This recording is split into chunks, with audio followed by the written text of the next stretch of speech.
Welcome to episode 6 of the Good Grief Believer podcast.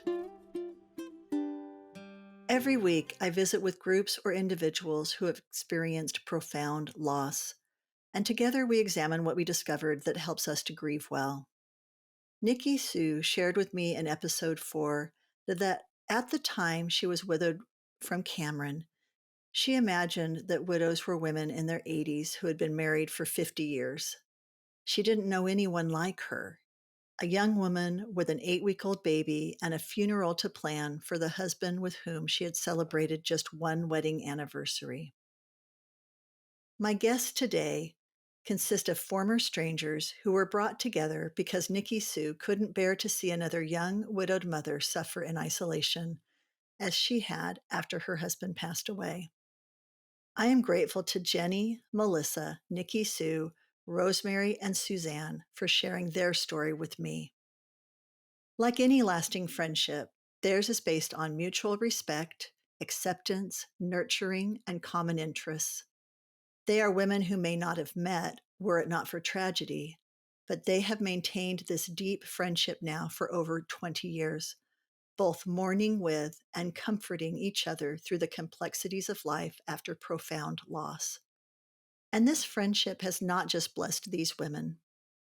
Each of them expressed how important it has been for their children to be around other children who have lost a parent. Grieving together was comforting for these kids, and it apprenticed them to comfort and care for others as well. There are many resources available that connect people with similar grief experiences, and these resources can be easily found through a church or hospice program, or by searching online. But I really want to highlight that a support group can be one we create for ourselves.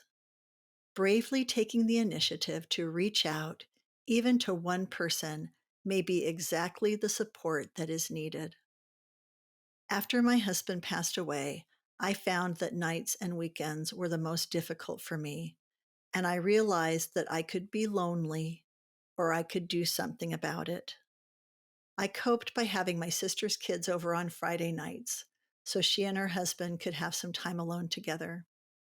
On Saturdays, I would gather friends together for a game night, and on Sundays, the absolute loneliness day of the week in my experience, I would have my parents or my sister's family join me for dinner.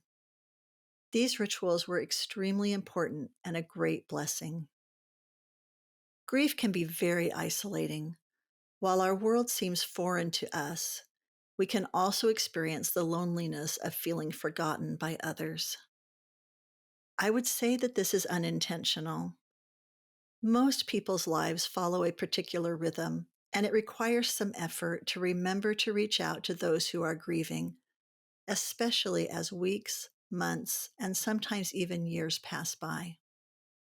So let those of us who are further along in our journey remember that we are still called as followers of Christ to mourn with those that mourn and comfort those that stand in need of comfort.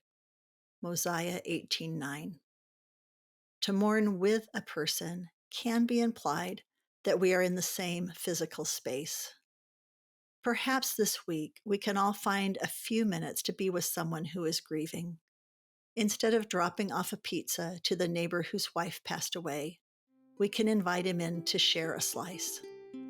Or when we take our kids to see a movie, we can also bring the neighbor who just got placed in her new foster home.